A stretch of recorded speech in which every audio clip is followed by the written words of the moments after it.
오늘 우리는 3.1운동, 3.1절 기념 우리 특별 예배를 함께 드리고 있습니다. 3.1운동이란 무엇입니까? 1919년 3월 1일에 일본의 억압적인 식민지 정책에 대항하여서 우리 민족이 벌였던 거국적인 독립운동입니다. 1919년 우리나라 전국에서는 1240회의 만세운동이 일어났습니다. 당시 기독교인은 대한민국 전체 인구의 1.8% 정도였습니다. 그러한 사회적 소수인 기독교인이 3.1 운동의 주도적인 역할을 감당했었고, 만세운동에 참여한 기독교인은 전체의 30%로 집계되었습니다. 또한 이로 인하여서 감옥에 투옥된 그리스도인은 20%가 바로 기독교인이었다고 합니다. 부산에서는 3월 11일 일신여학교에서 3.1 운동이 시작되었고 부산 전역으로 퍼져나갔었습니다. 일신여학교는 여러분도 잘 아실 것입니다.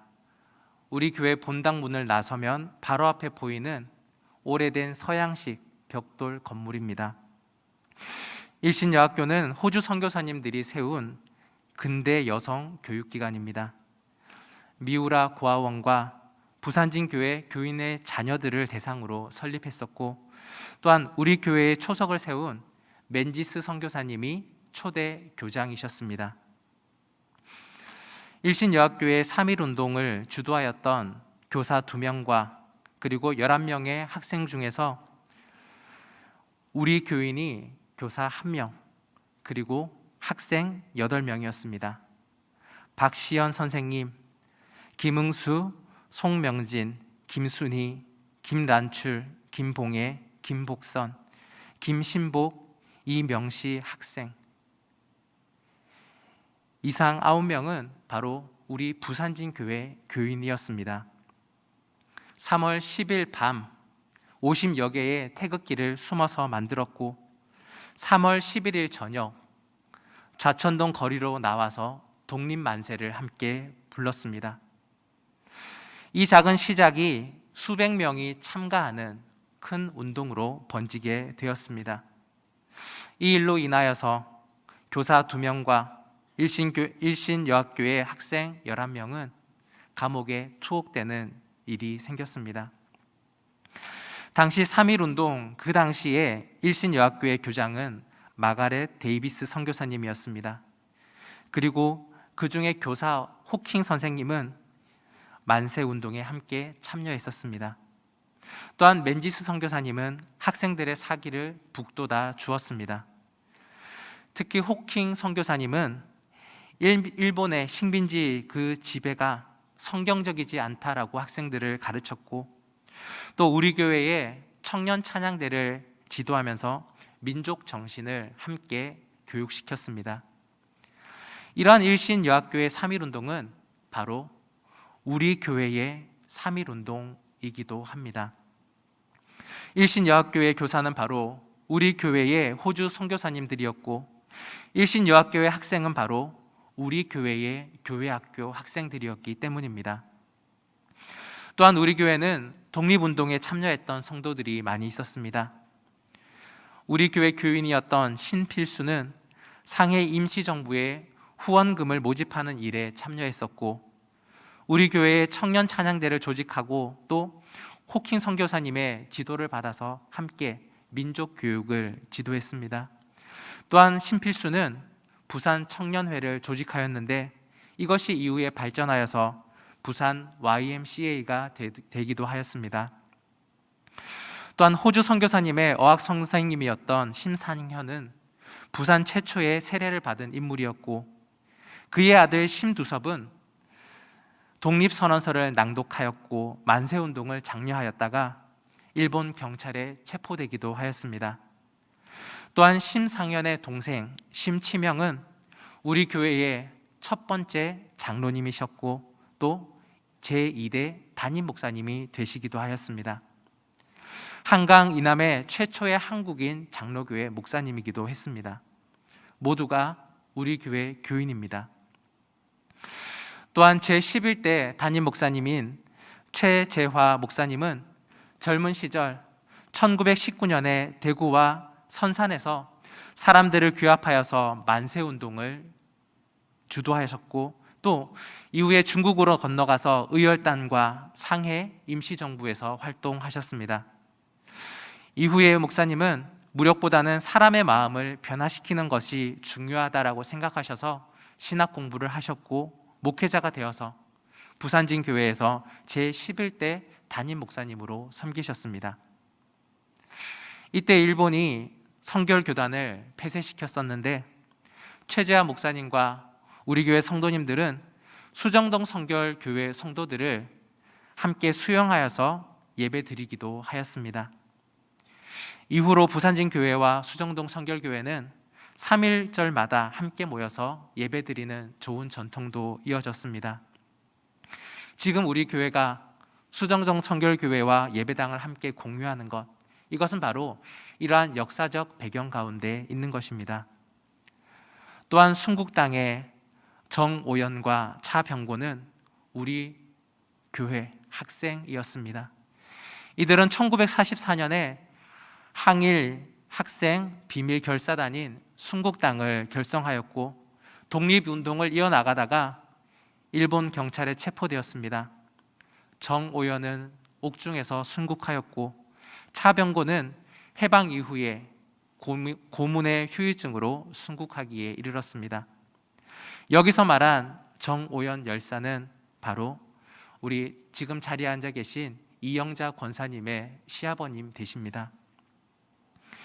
이렇게 우리 교회는 부산 지역의 3.1운동의 시발점이었고, 민족 정신을 일깨웠으며 나라의 독립을 위한 일꾼들을 배출한 부산 경남의 독립운동의 모태였습니다. 이들이 이렇게 민족의 독립을 위해서 일어섰고 헌신할 수 있었던 그 배경에는 바로 신앙이 있었습니다. 우리 교회의 믿음의 선배들은 하나님의 자녀이기에 성경의 가르침과 선교사님들의 지도 아래서 자유 독립을 위해서 일어섰던 것입니다. 말하자면 3.1운동은 하나님의 자녀들이 주체가 된 독립운동이었습니다. 그렇기에 하나님의 말씀인 성경의 가르침을 따라서 비폭력, 평화적인 방법으로 독립정신을 고취시켰습니다. 하나님의 자녀가 어떤 사람입니까? 하나님의 자녀는 하나님의 영으로 인도함을 받는 사람이며, 종의 영이 아니라 양자의 영을 받은 사람이고, 하나님의 상속자이며 그리스도와 함께 상속자 된 사람들입니다. 이러한 하나님의 자녀들에게는 은혜가 있습니다. 첫 번째로 하나님의 영으로 인도함을 받습니다. 하나님의 자녀는 하나님의 영으로 인도함을 받습니다. 우리의 믿음의 선배들은 하나님의 영으로 인도함을 받아 우리나라의 3.1운동, 우리나라의 독립운동을 함께 전개했습니다. 하나님은 호주 선교사님들의 가르침을 통하여서 자유와 민족 정신을 일깨워 주셨고, 우리의 믿음의 선배들은 하나님의 말씀과 선교사님의 가르침대로 일제에 압제에 대항하여서 일어섰습니다. 그런데 이 대항은 폭력이 아니라 평화였습니다. 이들이 손에 든 것은 칼과 창이 아니라 태극기였습니다. 그리고 이들의 가슴에 품은 것은 신앙과 나라를 사랑하는 마음이었습니다. 이들의 대항 방식은 민족으로 하여금 독립에 대한 강한 갈망을 갖게 하였고, 독립의식을 갖게 하는 것이었습니다. 하나님의 영은 하나님의 자녀들을 평화적이고 하나님이 기뻐하시는 방식으로 독립운동을 인도해 주셨습니다. 그리고 하나님의 자녀들은 이웃과 민족의 마음을 감동시켜서 이 운동에 함께 동참하게 만들었습니다. 성경 14절 말씀입니다. 14절 말씀입니다. 무릇 하나님의 영으로 인도함을 받는 사람은 곧 하나님의 아들이라. 아멘. 하나님의 영은 성령님이십니다. 하나님께서는 진리의 영이신 성령님을 통하여서 하나님의 자녀들을 인도하십니다. 우리는 어떻게 해야 할지 모르고 또한 방황할 때가 있습니다. 그래야 할 때 성령님께서 우리를 인도하여 주시고 알바를 알려주십니다. 하나님의 자녀는 성령의 인도함을 받아서 말씀을 듣고 그 말씀을 생활 속에 실천합니다. 사도 바울은 이것을 향하여서 영으로서 몸의 행실을 죽이는 것이라고 표현했습니다. 날마다 육신에 져서 육신에 이끌리는 삶이 아니라 육신의 요구를 담대히 거절하고 하나님의 말씀에 실천하며 살아가는 사람, 성령님의 도우심으로 모든 어려움을 이겨내는 사람이 바로 하나님의 자녀들입니다. 이러한 자들에게는 환난 중에도 새 힘이 있으며 죽은 것 같으나 사는 자가 되고 없는 것 같으나 많이 가진 자가 되는 것입니다. 우리는 연약합니다. 우리는 지혜가 부족합니다. 하지만 하나님은 강하시고 모든 능력에 뛰어나신 분이십니다. 지혜와 지식의 근본이십니다. 바다에 빠졌을 때 우리는 힘을 내어서 그것을 빠져나오려고 노력합니다. 내 힘으로 버둥거리고 내 힘으로 애쓰다 보면 금방 지치고 그 바닷물에 가라앉습니다. 그러나 힘을 빼고 바닷물에 몸을 맡기고 그 물에 누우면 이내 몸은 바닷물에 뜨게 됩니다. 성령님의 인도하심을 받는 것은 이것과도 조금 유사합니다. 내 힘과 내 의지, 내 지혜를 앞세우는 것이 아니라 하나님께 맡길 때에, 성령님께 맡기며 순종함으로 따라갈 때에 하나님께서 우리를 인도해 주시는 것입니다.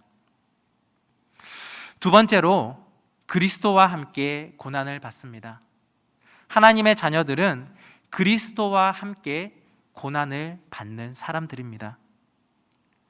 3.1 운동을 주도하였던 하나님의 자녀들, 그 앞에 다가온 현실은 고난이었습니다.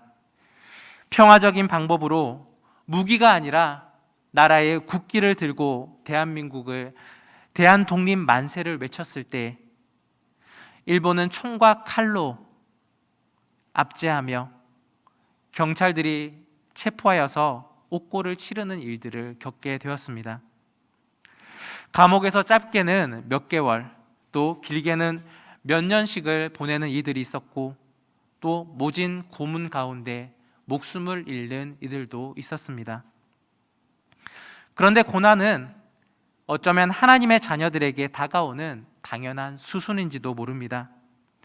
사탄 마귀는 우는 사자처럼 하나님의 자녀를 넘어뜨리려고 합니다. 어떻게든 하나님의 자녀에서 멀어지게 만들려고 노력합니다. 믿음에서 끌어내리려고 노력하는 것입니다.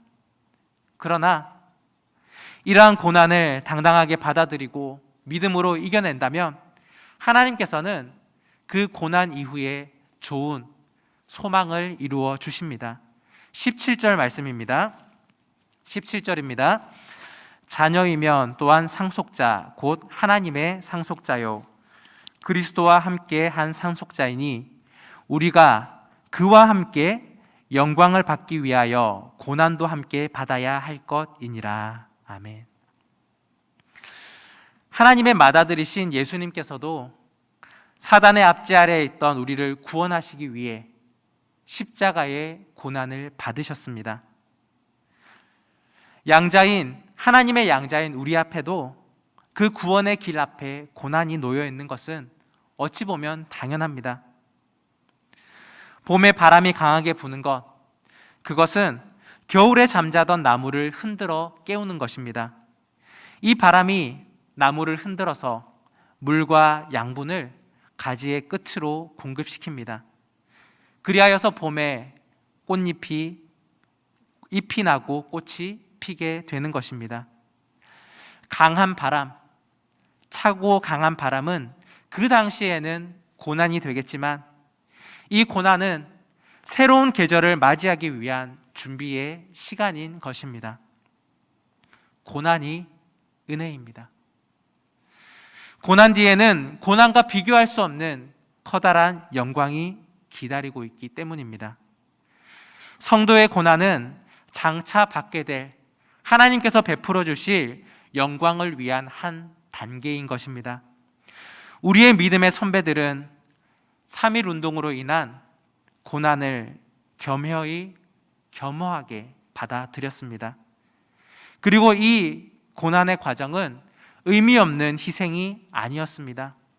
이 고난으로 인하여서 우리 민족의 가슴 가운데에 독립에 대한 강한 염원이 일어났고, 더 많은 이들이 이 독립운동에 함께 일어서게 되었습니다. 고난이 있기에 영광의 순간이 가까워지게 되는 것입니다. 세 번째, 소망으로 구원을 얻습니다. 하나님의 자녀들은 소망으로 구원을 얻는 사람들입니다. 소망이라는 것은 고통이 영원히 지속되지 않을 것을 기대하는 것이고, 또 모든 어려움을 극복해내고 마침내 회복되리라는 믿음의 마음입니다. 소망은 우리의 활력이고 동시에 우리를 새롭게 변화시키는 근원적인 힘이기도 합니다. 소망은 고난이 없는 것과는 다릅니다. 고난이 존재한다는 사실을 이해하고 그 고난이 결국에는 회복을 통하여서 더 나은 미래로 나아가는 것임을 믿는 마음인 것입니다. 24절과 25절 말씀입니다. 우리가 소망으로 구원을 얻었음에 보이는 소망이 소망이 아니니 보는 것을 누가 바라리요? 만일 우리가 보지 못하는 것을 바라면 참음으로 기다릴지니라. 아멘. 소망이란 그리스도인들이 가져야 할 필수적인 요소입니다. 하나님은 소망을 품은 하나님의 자녀들에게 그것을 실현시켜 주십니다.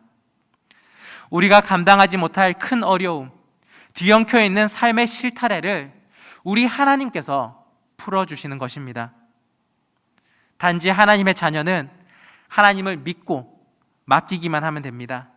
하나님께 기도하며 하나님의 일하심을 기다리면 되는 것입니다. 지금 내 눈앞에 어떠한 변화가 일어나지 않더라도 염려할 필요가 없습니다. 하나님께서 일하고 계시기에 반드시 궁극적인 구원이 이루어질 것이기 때문입니다.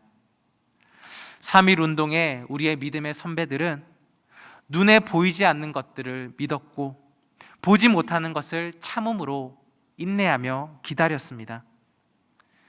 자신들의 소망인 우리나라의 독립이 그들의 생전에 이루어지지 않는다 할지라도 그것은 그들에게 큰 문제가 되지 않았습니다. 앞으로 하나님께서 반드시 이루어 주실 것을 믿는 마음이 있었기 때문입니다. 그렇기에 힘있게 독립을 위하여서 목숨을 걸 수도 있었던 것이었습니다. 그리고 마침내 하나님께서는 이들의 소망을 이루어 주셨습니다. 1945년 8월 15일 대한민국은 일본으로부터 해방되어 독립을 누리게 되었습니다. 이후에 대한민국은 엄청난 복음의 부흥을 누리게 되었습니다. 선교사님의 도움을 받는 나라에서 세계에서 두 번째로 선교사를 많이 파송하는 나라가 되게 되었습니다. 일본의 식민 지배를 받던 우리나라는 세계에서 군사력으로 6번째인 나라가 되었습니다. 수탈과 함께 찢어지게 가난하였던 우리나라는 이제 세계에서 10번째 안에 드는 선진국이 되었습니다. 다른 나라의 도움을 받던 위치에 있던 이 나라가 이제는 다른 나라들을 돕는 위치에 서게 되었습니다. 비록 고난의 시간들이 있었지만 하나님은 우리나라를 구원해 주셨고 하나님의 자녀들을 통하여서 영광의 자리로 인도해 주셨습니다. 오늘 본문 말씀 18절 말씀입니다. 생각하건대 현재의 고난은 장차 우리에게 나타날 영광과 비교할 수 없도다. 이 말씀은 이 세상의 삶에 한정되어 있지 않습니다. 현재의 고난은 장차 우리에게 나타날 영광과 비교할 수 없도다. 이 말씀은 앞으로 우리에게 임할 하나님의 나라로 확장되어 있는 말씀입니다. 하나님의 자녀들에게는 이 땅에서의 삶과는 비교할 수 없는 영광스러운 하나님의 나라가 기다리고 있습니다. 하나님께서는 우리의 삶에 궁극적인 승리를 주시는 분이십니다. 그렇게 우리는 세상에서 고난당한다 할지라도 낙심하지 않습니다. 우리가 이 땅에서 당하는 고난은 장차 우리에게 임할 그 영광과 좋게 비교할 수 없기 때문입니다. 이제 오늘의 말씀을 정리하고자 합니다. 1919년 3월 하나님의 자녀들은 하나님이 주실 구원과 평화를 믿음으로, 그 믿음의 눈으로 바라보며 대한독립 만세를 외쳤습니다. 비록 이 외침으로 인하여서 일제의 강한 탄압과 모진 고통과 고문을 겪었지만 하나님의 자녀들에게는 이것이 큰 문제가 되지 않았습니다. 하나님께서 함께 하심으로 구원의 은혜가 임할 것을 굳게 믿고 있었기 때문입니다. 사랑하는 여러분, 오늘 우리는 3.1절 기념 예배를 하나님 앞에 올려드리고 있습니다. 지금 우리는 일제의 압제에서 벗어난 그러한 지금의 상태는 우리 믿음의 선배들이 그토록 바라고 소망하던 세상입니다. 우리는 먼저 하나님께서 이루어 주신 그 구원의 은혜, 하나님께서 이루어 주신 오늘날의 그 영광을 감사드리며, 또한 앞서 우리 믿음의 선진들이 나라를 사랑하며 희생하였던 그 정신과 그 마음을 우리 마음 깊이 새겨야 할 것입니다. 사랑하는 주님의 자녀 여러분, 우리 앞에는 많은 어려움의 현실이 다가올 수도 있습니다. 그러나 우리는 앞서 우리 앞을 걸어갔던 믿음의 선배들처럼, 또한 우리를 이끌어 주시고 우리에게 승리를 주시는 하나님을 바라봄으로 모든 어려움과 고난을 이겨내는 그런 믿음의 사람들이 되어야 합니다. 또한 그리스도와 함께 고난에 동참함으로 그리스도와 함께 영광을 누리는 그런 소망을 이루어가는 그런 여러분들이 되시기를 간절히 바랍니다. 기도하겠습니다. 사랑해 주님, 감사합니다. 오늘 하나님의 은혜 가운데에 3.1절 기념 예배를 하나님께 올려드립니다. 오늘날 우리가 누리는 이 자유와 평화, 또한 이 번영이 앞서 하나님 앞에서 믿음을 가지고 그 고난을 참여하며 또한 고난을 이겨냈던 믿음의 선배들의 피와 땀인 줄 압니다. 또한 하나님이 우리에게 부어주신 그 큰 은혜인 줄 압니다.